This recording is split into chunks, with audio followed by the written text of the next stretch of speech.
আন্ডারে বেগম অভিযান নিয়া আওয়ামী লীগের এক প্রভাবশালী নেতারা দিছে। অন্য মানুষের বিচার পায় নাই, আমি নিজেও তো পাই নাই। সব লুটপাট করে লয়ে গেছে। ঈদগাহ পাইলাম না, কোনো মূল্যও পাইলাম না। হুমকি দুমকি দিয়ে আবার গামরা পলাইছে। এখানে 8-10টা ফ্যামিলি কেউ থাকতে পারেনি। আইন প্রশাসন যা আছে সম্পূর্ণ কন্ট্রোল করে রয়েছে। আমি জানে না আছে তো এটা পুলিশের আমার নাতিটা চিন্তাই করে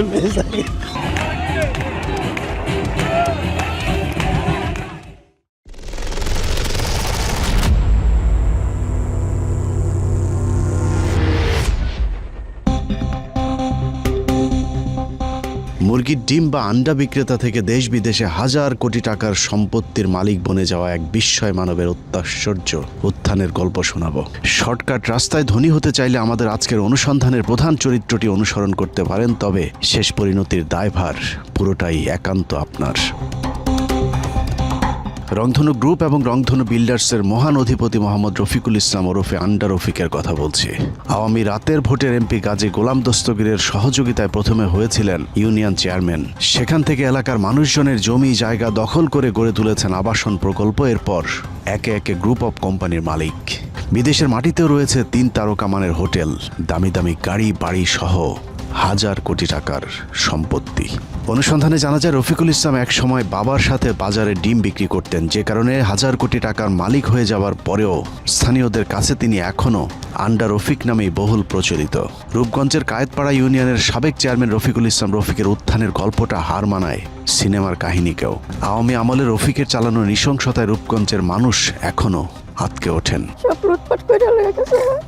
আমার টাকা পয়সা দিচ্ছে, জয় জিনিসও দিচ্ছে। এখানে গতের খাতা কাপড় সুন্দর লয়ে গেছে। বেকুদা বুডাইয়া কেরা সব তাহানি সব লুটপাট করে 1 মাস বাইন্দা বেকুদা ভাঙছে, ভাঙ্গা করে সব লইয়া করে মাটি করে ওরা গেল। রেস্ট অফিস থেকে কমিশন পাস করে ওইখানে নিছে, রেস্ট্রি করে লোক লিয়ে গেছে, সরকারি লোক নিছে। নেওয়ার পরে বলতেছে যে আমাদের এই জমি লাগবে, রেস্ট্রি করে দেন।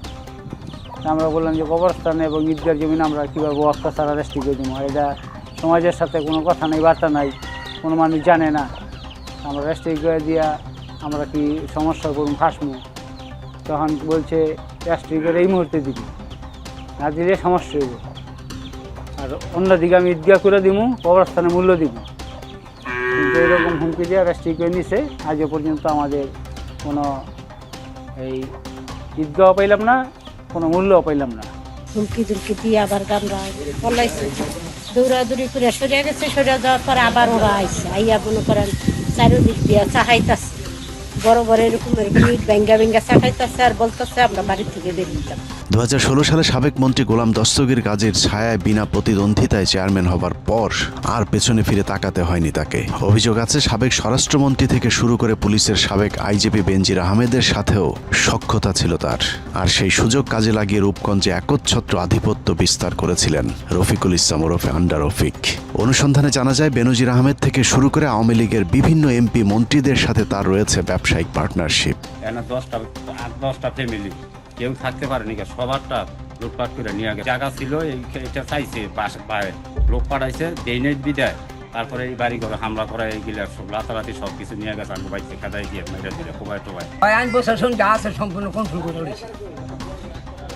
যে কয় আর কথা কই বাইতে জানি নাই, হরণ করে লয়ে যায় গামগো। মায়ের ছিল সুখ জানিছে মহিলা, আমার দুইটা বাচ্চিছি, আমার ভাইয়ের বউ, এগুলো লয়ে গেছে। আন্ডারে বেগম অভিযান নিয়া আওয়ামী লীগের এক প্রভাবশালী নেতারা দিছে। পরবর্তী টাইমে ওই জায়গাটা আমরা রেস্ট্রি করে দিই না দেখা। পরে আমাদের এখানে একটা 3তলা বাড়ি আসছিল, এই 3তলা বাড়িটা পুরাটা ভাঙ্গা এরপরে পুরাটা উচ্ছেদ করে এরপরে লইয়া গেছে, লুটপাট করে উচ্ছেদ করে লইয়া গেছে। আওয়ামী লীগের এসব ক্ষমতাধর প্রভাবশালী লোকজনের ক্ষমতাকে কাজে লাগিয়ে নারায়ণগঞ্জ রূপগঞ্জে দিনকে রাত আর রাতকে দিন বানাতেন রফিকুল ইসলাম। রফিকুলের আয়ের মূল উৎস ছিল নিরীহ মানুষের জমি দখল, বিশেষ করে সংখ্যালঘু ও অসহায় মানুষদের জমি ভুয়া দলিল করে আবাসন প্রকল্পের কাছে বিক্রি করাই ছিল তার প্রধান পেশা। আমার 27-28 জন মানুষ, কেউ আমার একটা মানুষ নেই, অন্য কিছু আমার আসেন না, সব নিচে গা। কোনো মতন জীবন যাপন করতেছি। শান্তি চাই যে এই দেশের মানুষ, আমি একলা না, এই দেশের মানুষ যে শান্তি থাকতে, শান্তি বসবাস করতে, আমিও একটু শান্তি থাকতে। প্রায় 3 থেকে 4 মাস আমি বাড়ি ছাড়া, আমি আমার গ্রামে যাইতে পারি না। তারা এমনকি আমাকে হুমকি দিছে, আমি যদি আমার গ্রামে যাই তারা আমাকে একবার মেরে ফেলবে।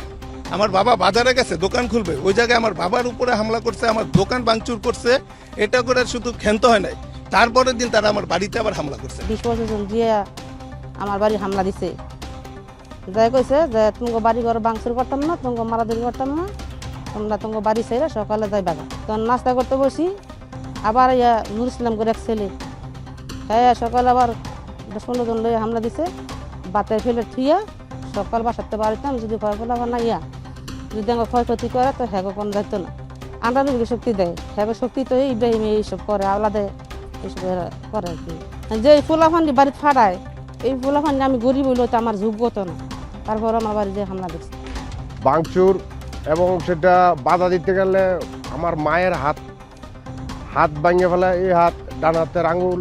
আমার বাড়িওলি মানে আমার ওয়াইফকে খুব দেয়, সেন দিয়ে দিয়েছে এই সাইডে, ডান সাইডে অনেকটা জায়গা কাটতে যায়।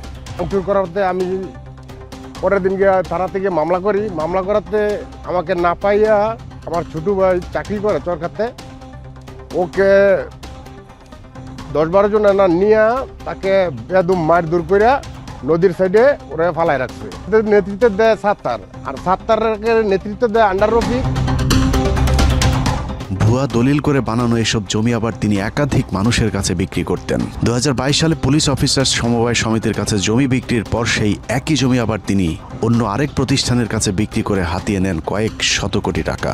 15 মিনিটসের অনুসন্ধানে রফিকুল ইসলামের যে ভয়াবহ জালিয়াতির চিত্র ফুটে উঠেছে, খালি চোখে তা বিশ্বাস করা অসম্ভব।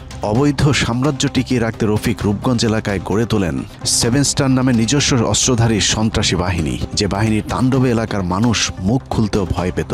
মানুষ খুনের পাশাপাশি এই বাহিনীর নিয়ন্ত্রণে গড়ে তোলা হয় রমরমা নারী ব্যবসা।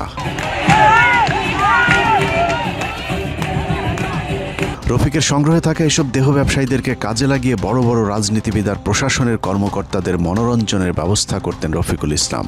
এরপর বিভিন্ন অপারেশনের পর 7 স্টার বাহিনীর সদস্যরা নিজেরাও আনন্দ ফুর্তিতে মেতে উঠত, যার কিছু প্রমাণও 15 মিনিটসের অনুসন্ধানী দলের কাছে এসেছে। রফিকের নৃশংসতার শিকার হতে বাদ যায়নি কোমলমতি শিশু। 2023 সালের 1 ডিসেম্বর নিখোঁজ হন 9 বছরের স্বাধীন নামে এক শিশু। অনুসন্ধানে জানা যায়, স্বাধীনের বাবার 36% জমি দখল করতে না পেরে রফিকের 7 স্টার বাহিনী স্বাধীনকে অপহরণের পর হত্যা করে নদীতে ফেলে দেয়। সেই শোক আজও বয়ে বেড়াচ্ছেন স্বাধীনের পরিবার।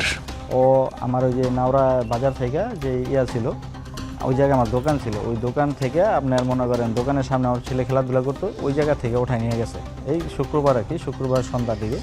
তো এলাকার কিছু লোকও দেখছে, প্লাস আমরা সিসি ক্যামেরা, যে ওনার কার্যালয়ের সামনে সিসি ক্যামেরা ছিল, ওই সিসি ক্যামেরা ফুটেজটা আমরা চাইছি, ফুটেজটা আমাদেরকে দেয়নি।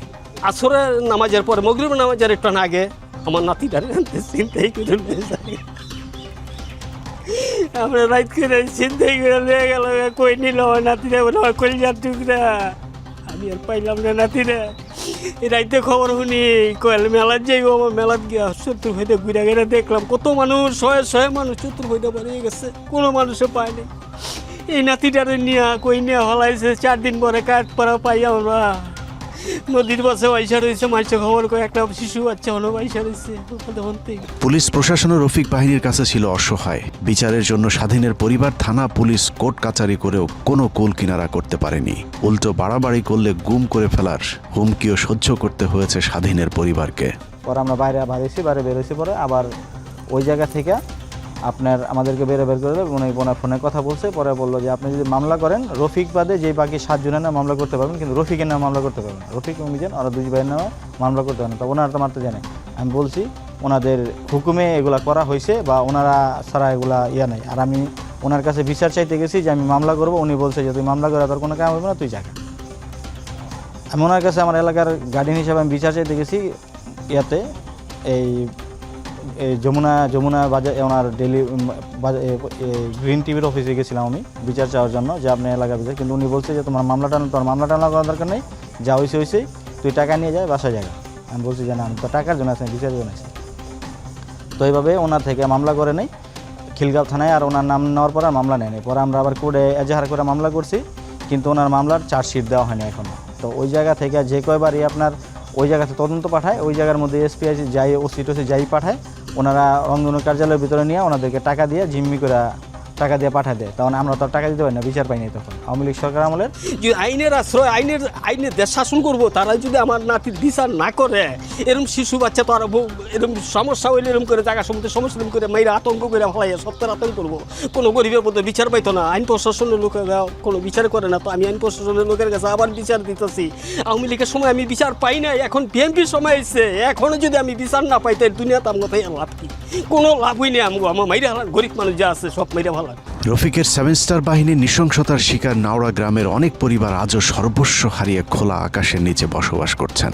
অপরাধ একটাই, তারা রফিকের রংধনু গ্রুপের কাছে বাপদাদার ভিটে তুলে দিতে রাজি হয়নি। কিন্তু রফিকের বাহিনীর কাছে শেষ রক্ষা হয়নি। বাড়িঘর ভাঙচুর আর লুটপাট করে ভিটেমাটি থেকে উচ্ছেদ করা হয়েছিল। এরকম অসংখ্য পরিবার বিচারের আশায় ঘুরে বেড়াচ্ছেন। পোলার আন্তারিনা জ্বালাতা পোলারে ঘুমাতে ধরে নিচে গা কোন বেদান এই না আন্তারিনা পোলারে উদতি ধরে নিচে গা পোলারে কুত্তামি জানে রবিকে না আছে দইরা পুলিশের হাতে না আছে দইরা পুলিশে কয় নান প্রশাসন কয় নান প্রশাসন অকফর হই গুলি করে একটা 15টা না 16টা গুলি করছে আমার দলের মাঝে মানুষ একটা থাকতে না, দেশে একটা মানুষ থাকতে না, সব মানুষ ভাড়া গেছে গা। ভাড়ায় কত কষ্ট করতেছে, খাইতে না, কোনো ঘর পড়াইতে না, কিছু করতে না, খাইতে না, কিছু করতে না।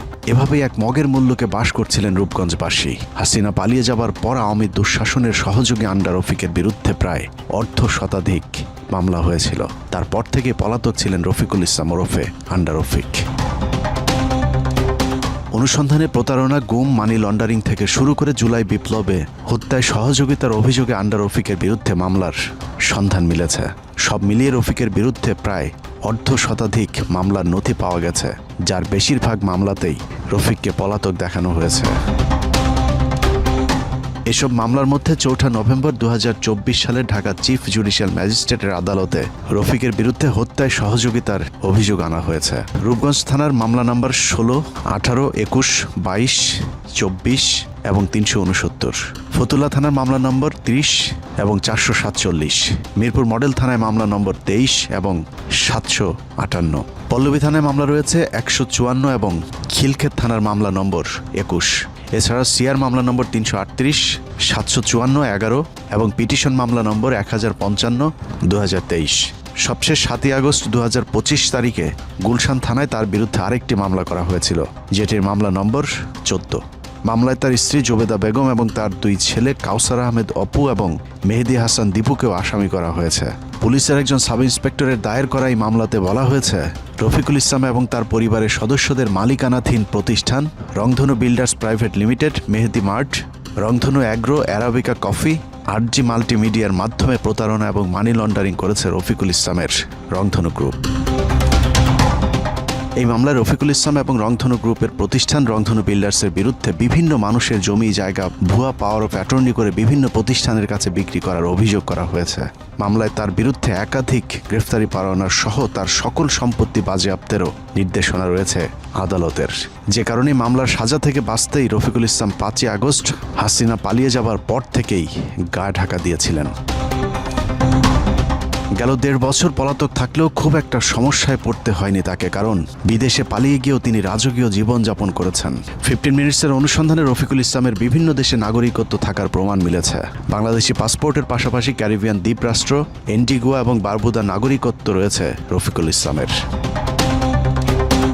রংধনু গ্লোরি জেনারেল ট্রেডিং এলএলসির নামে কোম্পানি খুলে দুবাইতে রেসিডেন্সির পাশাপাশি দেশটিতে কয়েকশো কোটি টাকার সম্পত্তি পাচারের অভিযোগ রয়েছে রফিকের বিরুদ্ধে।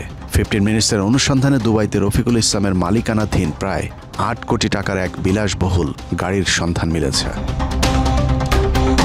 থাইল্যান্ডেও ঢাকার বনানীতে রংধনু গ্রুপের ইউনিক রেজেন্সির আদলে একই নামে ইউনিক রেজেন্সি পাতায়া নামে একটি বিলাসবহুল হোটেল রয়েছে রফিকুল ইসলামের। বিদেশের মাটিতে সম্পদের বিশাল এই পাহাড় মানি লন্ডারিংয়ের মাধ্যমে গড়ে তুলেছেন বলে অভিযোগ উঠেছে। গেল 15 বছরে জুলুম নির্যাতনের মাধ্যমে উপার্জিত এই অর্থ পাচারের অভিযোগে রফিকের বিরুদ্ধে মামলা রয়েছে আদালতে। 1.5 বছরের সেই ভয়াবহ স্মৃতি রূপগঞ্জবাসী ভুলতে বসেছিলেন, কিন্তু হঠাৎ করে আবারও রফিকুলের উপস্থিতির খবর আতঙ্কে ফেলে দিয়েছে রূপগঞ্জের মানুষকে। অভিযোগ উঠেছে একাধিক মামলা এবং ওয়ারেন্টের আসামি আন্ডা রফিক এলাকায় ফিরেছে, সেই সাথে পুলিশও নাকি তাকে পাহারা দিচ্ছে। 1.5 বছরের বিরতি দিলে রফিক নাকি আগের স্বরূপেই ফিরেছে। এলাকায় ফিরেই আবার স্থানীয় লোকজনকে হুমকি ধমকি দেওয়ার অভিযোগ উঠেছে আন্ডার রফিকের বিরুদ্ধে। মনে করেন ওখানে যে থাকতাছি, ওখানে শুনতাছি চেয়ারম্যান আইব না, চেয়ারম্যান আইলে আমরা মানে এখন তো তাছি ডরাইতাছি, না জানি হাই আবার কি করে, এবার আমি করতাম না। অন্য মানুষে বিচার পায় নাই, আমি নিজেও তো পাই নাই। যারা এই দেশটা শাসন করছে এরা রফিকের গাজী, এরা মিলা ওখানে কিছুদিন ধরে একটু আতঙ্কতা আছে। ওই যে শুনছে রফিক আসছে, যদি রফিক আবার আগের অবস্থান তৈরি করতে চায়, আজকাল বিএনপি থাকা অবস্থায় যদি আমরা আবারও বাড়ি ছাড়া হই, তাহলে আমার লাভ হইল কি? পুলিশি পাহারায় রফিকের এলাকায় ঢোকার অভিযোগের বিষয়ে জানতে চাইলে স্থানীয় থানার ওসি বিষয়টি অস্বীকার করেছেন। উল্টো রূপগঞ্জ থানার ভারপ্রাপ্ত কর্মকর্তা জানান, পুলিশ রফিককে খুঁজছে। যেটা আসলে এই ধরনের ঘটনার সঠিকতা নেই, বা পুলিশ পাহারায় যে সে এলাকায় আসছে এটা আমার জ্ঞাত নেই। কারণ পুলিশ পাহারা আসলে তো আমি আগে জানবো। পুলিশ পাহারা যে এলাকায় আসছে এই ঘটনাটা একেবারেই ভিত্তিহীন একটা দরকার। এমনিতে এলাকায় আসছে কোনো খবর পাইছেন আপনি? না, এটা আপনাদের মাধ্যমে আমি শুনছি যে বলছে এলাকায় আসছে। ঠিক আছে, উনি যদি এইভাবে 2টা মামলার আসামি যদি এলাকাতে আসে, আপনাদের প্রশাসন থেকে আপনাদের কি ব্যবস্থা নেবেন? সে জামিন আছে, সে জামিন আছে। এদিকে আদালতের নির্দেশে রফিকুল ইসলামের সম্পত্তি বাজেয়াপ্তের কথা থাকলেও বাস্তবে রফিকুলের অবর্তমানে তার সম্পত্তির দেখভাল করেছেন স্থানীয় 2জন সাংবাদিক। এলাকার মানুষের অভিযোগ, সাংবাদিকতার আড়ালে 2টি বেসরকারি টেলিভিশনের সাংবাদিক রফিকুলের সম্পত্তির পাহারাদারের ভূমিকা পালন করেছেন। জয় আর রিয়াজ ওরা এই রূপগঞ্জের একটি আতঙ্কের নাম। ওরা সাংবাদিক নয়, ওরা রূপগঞ্জের যত হাউজিং কোম্পানি আছে তাদের সাথে আঘাত করে এই সাংবাদিকতার নাম ব্যবহার করে সাধারণ মানুষের জায়গা দখল করে তাদের মূল উদ্দেশ্য। এবং আন্ডার রফিকের সব কিছু দেখাশোনার মূল দায়িত্বে থাকে এই 71 টিভির রিয়াজ আর যমুনা টেলিভিশনের জয়নাল আবেদিন জয়। স্থানীয়দের দাবি, জমি দখলে বাধা দিলেই নেমে আসে নির্যাতনের খড়গ। আর এই পুরো প্রক্রিয়ায় হাউজিং কোম্পানির ক্যাশিয়ার হিসাবে কাজ করেছে জয়নাল এবং রিয়াজ নামে স্থানীয় ওই 2 সাংবাদিক। সাংবাদিকতার আড়ালে তারা এলাকায় হয়ে উঠেছেন অঘোষিত রফিকুলের পাহারাদার। বিভিন্ন বড় বড় প্রতিষ্ঠান থেকে চাঁদা আদায় এবং জমি দখলের মধ্যস্থতা করে তারা নাকি এলাকায় বিপুল সম্পদের মালিক হয়েছেন। এইখানকার সাধারণ মানুষের জমি দখল করে ক্ষান্ত হন না, তারা আলিশান জীবনযাপনও করছেন। এখানে এই হাউজিং কোম্পানির যত ক্যাডার বাহিনী রয়েছে, প্রত্যেক ক্যাডার বাহিনীর এই টাকাগুলো বিভিন্ন কোম্পানি থেকে কালেকশন করে তারা এই সন্ত্রাস বাহিনী পালে এবং আমাদের নিরীহ মানুষের জায়গা জমিও তারা লুটপাট করেছে। আমরা কোথাও কোনো বিচার পাইনি, থানাতেও গেছিলাম, সেইখানেও তাদের বিরুদ্ধে কোনো মামলাও নিতেছে না পুলিশ। রূপগঞ্জবাসীর দাবি, রফিকুল ইসলাম তার পরিবারের সদস্য এবং সহযোগীদের দৃষ্টান্তমূলক শাস্তি নিশ্চিত না করলে আইনের শাসনের প্রতি মানুষের বিশ্বাস নষ্ট হবে। অতএব ফ্যাসিস্ট সরকারের সহযোগী, প্রতারক, অর্থ আত্মসাৎকারী রফিকুল গংদের বিরুদ্ধে সরকারের কঠোর ব্যবস্থা নেওয়ার জোর দাবি জানিয়েছে এলাকার মানুষ। আল্লাহ হাফেজ।